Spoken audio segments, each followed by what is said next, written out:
to Rainy Day Rabbit Holes, a uniquely Pacific Northwest podcast. I am Shea. And I'm Jody. Let's fall down the rabbit hole. Hi, Jody. How's it going? Hi, Shea. I'm doing great. How about you? I'm pretty good. What's happening with you this week? Oh, it was a busy week at work. But yeah. Hey, and of course, I have multiple projects I put myself on. So, of course, including this one. I started another business. Oh, yeah. Took on more responsibilities at work, I hear. Yep. Now I have 2 jobs there. Nice started job. a business, leadership coaching, and now a podcast. So I'm busy, but it's great stuff I enjoy doing. So I have an idea. Why don't you hire me to do something? Because I don't have hardly any work right now. I had 0 jobs this week. Guys, I work in the real estate industry, and the real estate industry right now is in a big hole. The lowest amount of mortgage applications since 1996. Oh, if that tells you anything. And, I'm suffering the exact opposite. We have just been crazy in the hospitals since COVID. It's just never gone away. Even when people weren't coming with COVID, they were coming with other things. They've been full. Is it a lot of people that put off getting health care for things during COVID and are now coming in for that sort of thing? Or they're falling apart? Yeah, there's that. We cleaned up most of the backlog, but it just is so busy. And people are fleeing healthcare, so it's short staffing, but also every single bed is full every single day at both hospitals that I work at. That's crazy. Well, I wish that there was some way I could get a job in the healthcare industry without getting more education. And I don't want to clean toilets. You don't want to do that. No, I don't. Okay. It's pretty crazy right now. I am trying to find my way out. Hire me as your assistant. Yeah. There you go. And I'll just do all of your grunt work. I need that. I'll I go hate do grunt your work. grocery shopping for you. Oh, yeah. Yeah. I actually have somebody who does some of that. Oh, jeez. See, you just need me. Okay. I'm way too busy to do that stuff myself. So I do pay somebody to clean my house and other little chores. Yeah, I don't think tasks. I'm quite ready to start cleaning houses yet. So cleaning my You're own. not that desperate. I'm not that desperate. Yeah. No, I'm fine. It just sucks, going from, we had 3 years of boom in the real estate industry, and it was my busiest time of my career. I'm just complaining. I'm fine. Yep. I know. It's difficult. Yeah. The Amazon orders used to come basically every day because I was like, I want a thing. Also, that's how I deal with stress is add to cart. Yeah. Yeah. That's how I deal with stress. You're a shopper. I'm a shopper. Yeah. Stress shopper, huh? Yes. I had a psychologist once tell me that shopping is modern man's answer to hunting and gathering. Oh. Because we used to be a hunting and gathering species, and now we don't do that anymore. So we have a tendency to want to shop. And I was like, that's actually an interesting theory. I'm not shopping. I'm hunting and gathering. Yes. From now on, that's what I will be doing on Amazon. What are you doing? Are you shopping again? No. Daily, I hunt and gather. I'm hunting and gathering. That banned deodorant isn't going to hunt itself. Anyways. You use Ban? I didn't know that existed still. I use the unscented roll-on. Oh, fascinating. Yeah, it works great. It leaves basically no residue, and I don't stink, and I barely sweat under there, and it doesn't have any scent that competes with your perfume or anything else. Fascinating. Yeah. And here we go down a rabbit hole. Not a Northwest rabbit hole, but now we've gone down a This is not a body odor podcast. All right. Well, here we are. This is episode 3 of Rainy Day Rabbit Holes, the podcast, but we are recapping day 2 of our Rainy Day Rabbit Holes road trip.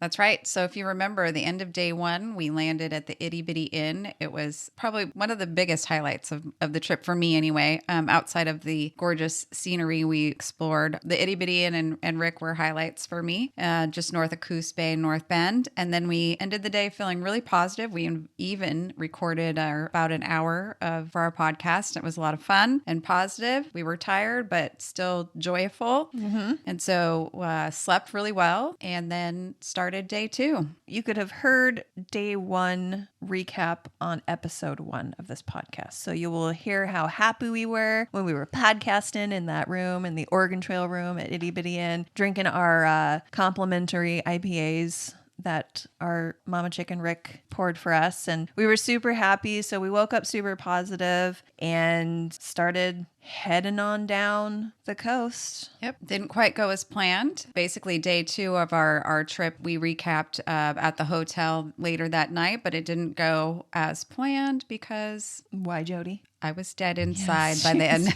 of day 2.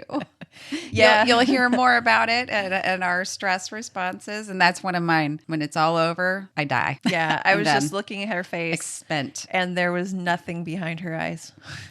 She asked if I was okay. And I'm like, oh, yeah, just dead. Yeah. Dead inside. So anyway, here we are. You're going to hear our recap of day 2. Now, I just want to let you guys know, because we did record part of it before we had to give up and go to bed, I had to edit in that and then what we recorded later together. So there's a little bit of a hiccup right in the middle, right when we get to prehistoric gardens. So you'll hear that. So excuse that. Anyway, enjoy our recap of day 2 and we'll see you after the episode. Enjoy. Hi. Hi, Shea. Jesus, it's day 2. Day 2. And what a day. We have decided that this day is the Oregon coast dumpster fire of a day. But I was putting water on that dumpster fire all day. I know, you're so positive, Jody. So maybe you want to remind the listeners of what the hell we're doing out here?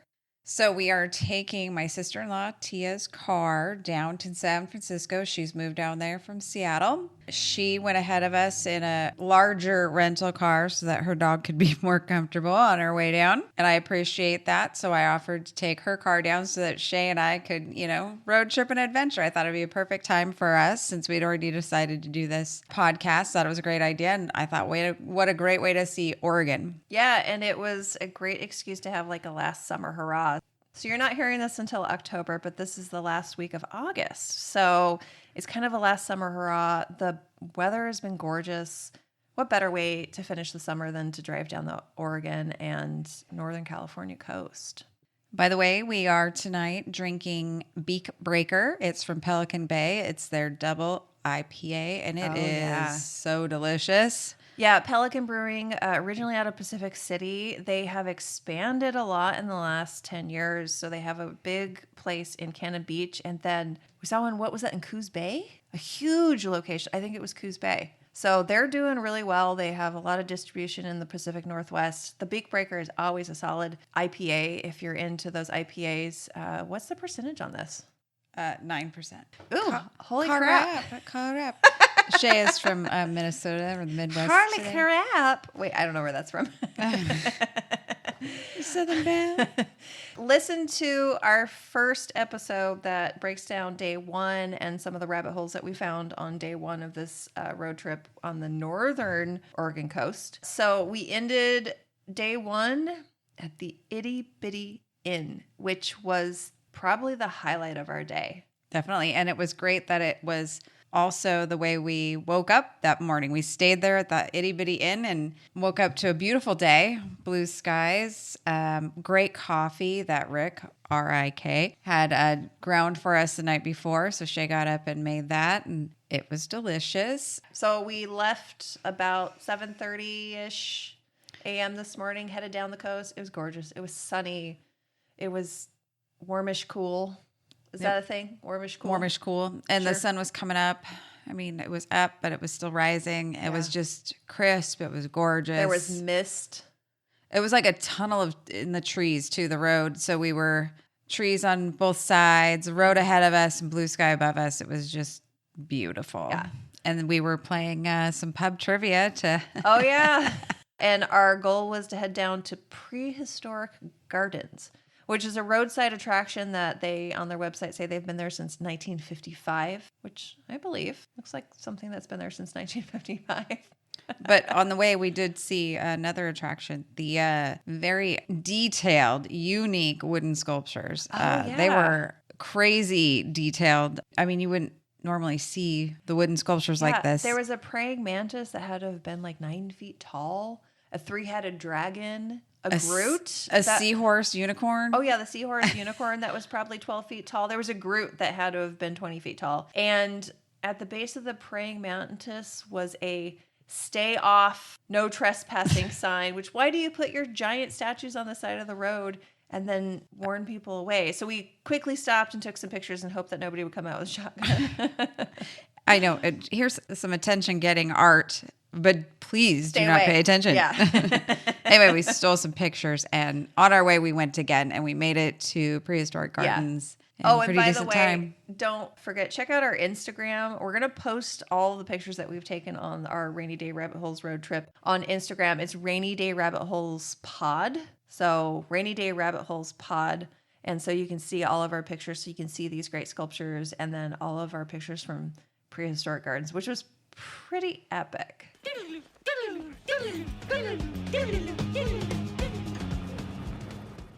Okay, so we're going to take a little break here. This is where we lost the will to live and had to go to bed. The following was recorded after we got home and recovered from the trip.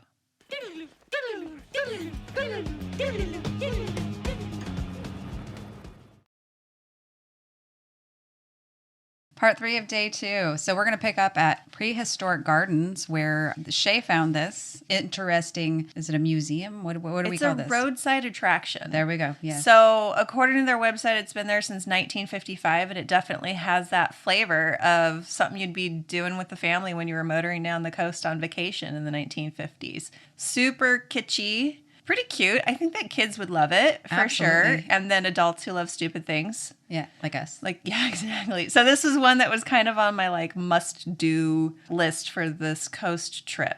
You pull up, it's in the middle of nowhere off of Highway 101. Just there's nothing around, 14 miles to the nearest town. And you're greeted by Tiny the T-Rex. And this is a giant 56-foot high T-Rex statue that looks like he's straight out of the Flintstones. I'd say he was pretty cheesy. Impressive and cheesy, yes. Yeah, pretty cheesy. And I had decided that my goal that day was to see if I could hump every dinosaur in the place. Shea went in with a plan. I had to have the camera up. And I was going to record Shea humping dinosaurs. I was horny for dinosaurs. What she didn't know is that they're behind bars. I know. As in fences. Tiny was the only one that was accessible, and luckily there was nobody there in the parking lot when we got there. So I did get to hump that dinosaur, and then we went in, $14 each, which I actually think was reasonable for the amount of entertainment we got out of it. Yep. And started off, it's this beautiful, would you say it's a rainforest? Yeah. Pacific Northwest It's rainforest. like a prehistoric garden. I mean, everything there is well, huge. how about that? And I was more fascinated by the gardens. While Shea was humping dinosaurs, I was like, wow, look at that. Hey, I was still wowing. But then I was just feeling sad that I couldn't actually get to the dinosaurs to hump them. Yeah. It was a very lush garden full of huge green plants. I'm assuming this is to replicate what a T-Rex would eat. Well, no, the other dinosaurs are what the T-Rex would eat. Oh. Yeah. Oh, he's a carnivore? He's a carnivore, yeah. Did you see those teeth? No, you were too busy watching me hump his leg. Yes, that was my main concern. Yeah, the plants would have been eaten by the likes of the Brachiosaurus. Well, our dinosaur expert, thankfully, was with me and could give me these tidbits. Why do you think I'm a dinosaur expert? Well, I'm not. I should be. My grandkids are constantly telling me my oldest grandson is definitely a dinosaur expert. Yeah, so he would have known the names of these. I looked at everything. The signs and then told you what the name was. Brachiosaur. Mm-hmm. Yeah, we're not going to go through every single dinosaur in there because that would be boring. This is not a dinosaur podcast. But the first one I will tell you about was the Brachiosaur, which is pretty impressive because it's to what they think scale would have been, and it was huge. Huge. And they did a pretty good job of the paint job of that one, even down to some pebbly texture in the skin. And it was a fairly believable color. Yes. One of very few paint that was jobs not that the were theme. Believable. No. Not the theme there. There were multicolored dinosaurs with a giraffe print, but green and yellow, green and reddish orange giraffe. The Triceratops was almost pink. Yeah. Like a washed out pink. Yeah, house paint had been used on it. It was flat. A long time ago. Yeah, no detail, big, flat, white and black eyes. It was bad. It was real bad. Yeah. It was cheesy. I think the characters at McDonald's, and maybe the oldest ones, probably fit in with this. Well, I think even the characters at McDonald's are slightly better because at least they had a gloss coat. I Yes. think it could have really used a gloss coat. It's needed something besides a flat. Yeah, they need to have like Mauve. some art school kids come in and give these things a nice paint job because most of them were pretty terrible. The ankylosaur was pretty good. And that was actually another one of the cool dinosaurs because it was huge. I did not realize that ankylosaurs were going to be that big. I mean, it's bigger than a rhinoceros. It's just giant with that big club tail. I think the favorite one, though, the one we liked the most or oohed and awed over was the baby Triceratops. Oh, those were so cute. They did a good job Hatching with those. out of their egg. Yeah, actually, it was funny to see the baby Triceratops had better features and paint and detail than the bigger Triceratops. Yeah. But definitely, I would say worth going to. I'm going to get into prehistoric gardens and its history a little bit more on one of the next podcasts, just because it's a cool place. I definitely think if you're driving down the coast, stop, whether you're adult or you have kids, just go through. It's fun. A gift shop, kind of so-so. Yeah. Very expensive. Very expensive. Mostly just like dinosaur stuff, not actually branded prehistoric garden stuff. Yeah, there was, and the other random things that didn't seem to even fit with. There's a little crystals. Yeah, just all of a sudden out of nowhere. And then incense. Oh, yeah. It was like hippies and dinosaurs made a gift shop. Yes. Oh, and then your backpack. Oh, I did buy a backpack there. That is a hippie backpack. It is a hippie backpack. It's made of hemp. Hemp. It's multicolored. Yeah. I feel Pot leaf trendy. on the front, yeah. Yes, it does have a pot leaf on A the hemp front. leaf. Yes, hemp leaf made in... Oh, it was made in Nepal. Mm-hmm. Yeah, you don't see stuff made from Nepal. No, I'm pretty sure it's handmade, at least in my mind. Yeah, exactly. So, awesome. Yeah, so we had a good time there. Hopped back into the stainless steel Siren. Started motoring up the road. I was driving. Yep. Made it maybe a quarter of a mile. Maybe a quarter of a mile. Before we heard and the car shaking. Shaking, slowing down. Lights going on the dash. So, 101, Highway 101, in the middle of nowhere. We have no cell service. No cell service. This is a windy coastal highway with no shoulder. Except for where we were. We had one little wide spot we could pull over on. So I'm like, Jody, we cannot get out and walk. We don't know where we are. We don't know how close the nearest town is because we don't have service for the map. Right. By the way, Prehistoric Gardens is not in a town. No, it's nowhere. Nowhere. There's nothing around it. There's not a single gas station, restaurant, inn, outhouse, whatever around there. It's just Prehistoric Gardens on the side of the highway. And I was like, if we try to walk, A, somebody's going to hit us and we're going to die. Or B, somebody's going to stop to help us and they're going to be a serial killer and we're going to die. I was more worried about the fact that it was going to be 100 degrees. Yeah, and it's starting to warm up. It's really hot, and we're like, what the hell? And, we have all our podcasting equipment and stuff in the car and the camera. We don't want to leave that. I was like, all right, flip a bitch, roll back down the hill to Prehistoric Gardens. Luckily, that's exactly right. Luckily, we left Prehistoric Gardens and went uphill for about a quarter of a mile. So when you flip that bitch, we just rolled back on down to Prehistoric Gardens. Yep. So, and luckily they were nice enough to let us tap into their Wi-Fi so we could start figuring out what to do. And managed to get a hold of a tow truck and waited around and shopped some more in the mediocre gift shop. That's when I bought the backpack. Yeah. I would not have had that backpack if we hadn't broken down. No. So, but we were trapped there. They let us go through again. Yeah, they didn't even charge us for a second entry. No, it was so nice. They were very kind to us. Yeah, they were really lovely. They helped us try to get recommended people to call and gave us the passcode and to their Wi-Fi and let us go again and then chit-chatted with us as well. Yeah, they were really nice. They're like, what are you doing? This is how far out of town it is. They live an hour away from work. Oh my God. Yeah, that's bad. And that's not because of traffic. No, not because of traffic. Yeah. Right. Geez, that's a lot to go work at Prehistoric Gardens. I hope they pay their employees decently. Exactly what I was thinking. So, yeah, we got tow truck comes rolling in, saves us. Yep. Get to Precision Auto, where the mechanic proceeds to crush my soul. Yeah, he was so unbothered by our Predicament. Was just, so that happens and that sucks and I got things to do. Yeah, he was like, well, it's an Audi, so we don't really have parts here, and I'm too busy today to look at it, so I should be able to get around to looking at it tomorrow, but, because we don't have parts for Audis, if it needs parts, it could be a couple of days, because we got to get them in, and we're just like, dude, did you not hear me say, like, we are driving from Seattle to San Francisco. And we have a plane to catch. We have a plane to catch on Saturday, and we're trapped here. This is a tiny town with very little services. Like, there's nothing around Precision Auto either. Yeah. Like, for us to just walk away with our stuff and go find somewhere to stay or eat or anything would not work. No, we'd have to walk on the highway. And again, highway, and it's busier there than it was back at Prehistoric Gardens. Like, it's highway. And there's unless we walked up the beach. Can you imagine us, like, dragging our bags up the beach like a couple of bums? Yeah, I mean, at that point, I'd be like, well, let's take a risk with the serial killers and just hitchhike. Right. You'd go past your biggest fear?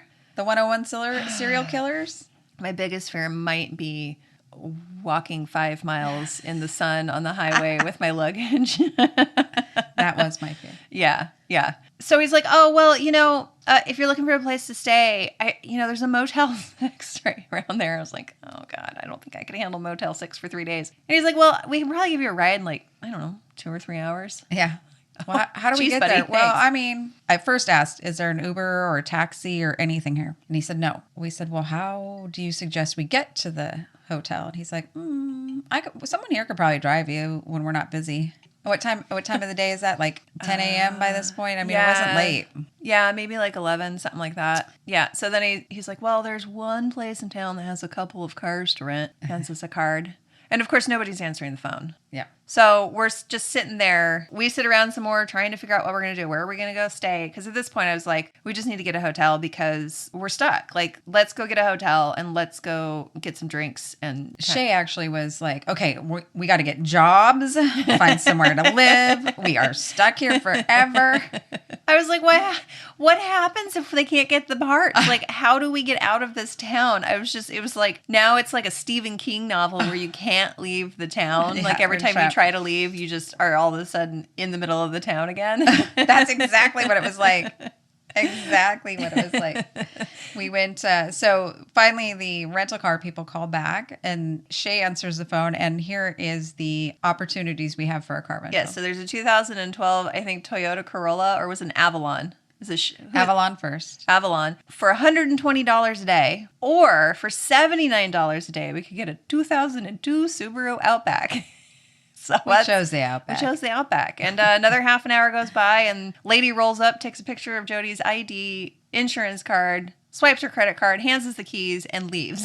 Yeah. And I'm pretty sure this is their personal vehicle. Yeah. There's trim falling off. I mean, it was clean. It was totally clean and ran so well. I mean, yes. A Sub. So this old car ran as well as the Audi was running. I mean, I couldn't believe it when I put my foot into it. It was a good car. Yeah, it wasn't too bad. I mean, it was rough, in rough physical shape. Yes. And it still had a cassette player. Yes. Yeah. So they left a kind of elevator music CD in there. Yeah. We tried it. It's pretty bad. It was supposed to elevate your mood. No, it did not. Yeah. It did not help. So rolled down the coast into Gold Beach going, all right, like, let's find a hotel. Gold Beach is a tiny little blip. Friend of mine had just gone down the coast a couple days earlier, and he's like, we'll go to Brookings. There's more options. So we're like, all right, half an hour down the coast to Brookings. And sure, there were options, but they were not better options. No, they were not. No. The whole town was not what we expected. No, definitely a town that probably has a little... No, I'm not going to say it.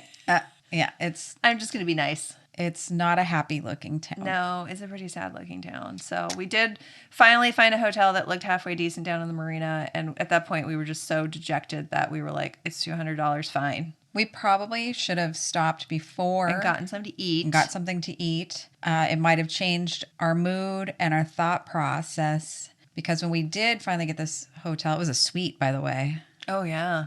Second story suite. Yeah, there was even a view of the water. And also the crab pots. The crab pots, the marina, everything else. Yeah, and it smelled like dead seal. Yes. Oh, yes, it did. Yeah. We had to air it out, but the air came from outside where the dead seal was. Yeah, that was a problem. And it was hot outside, so it made it worse.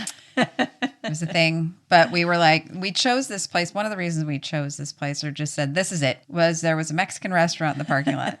Shared a parking lot. And we were like, chimichangas, margaritas. Yeah, let's go get margarita drunk and forget about this day. We can't go anywhere. We can't do anything. So we're just going to get drunk and work on this podcast or whatever. Watch HBO, yeah. Yeah, watch our free HBO. Right. And as soon as we start digging into the chimichanga, and I've only had probably 3 sips of my giant margarita, and Precision Auto calls. And he says, I have bad news for you. I was like, oh, okay, not my car. So.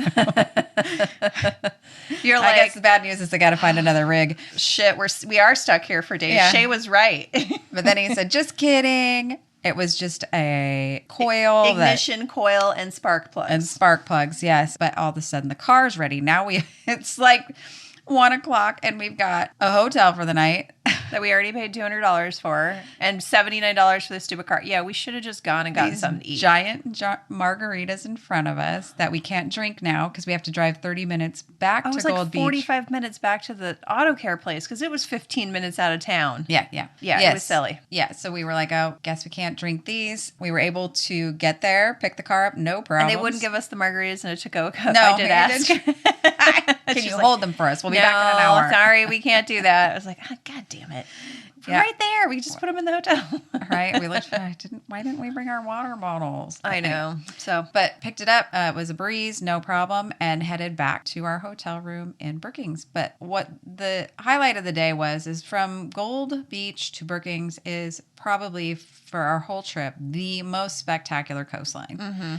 It was every time you came around a corner, whoa, that is beautiful. Yeah, we kept pulling over in fact, we pulled over at one twice because we were like, that's so beautiful. Oh, we've been here before. Yes, because we drove it down from Gold Beach to Brookings to get our hotel. We drove it back to Gold Beach to get the car back and then give back the rental car. And then we drove it back to Brookings where our hotel was. So we saw this beautiful, magnificent coastline 3 times. Mm-hmm. The pictures will not do justice. Yeah, it's pretty amazing. Yeah, it's incredible. In that you're just tiny there. Yeah. So at that point we were like, well, shit, we already paid $200 for this thing. Let's just have a couple drinks and go down and walk on the beach and enjoy it. So we tried to podcast.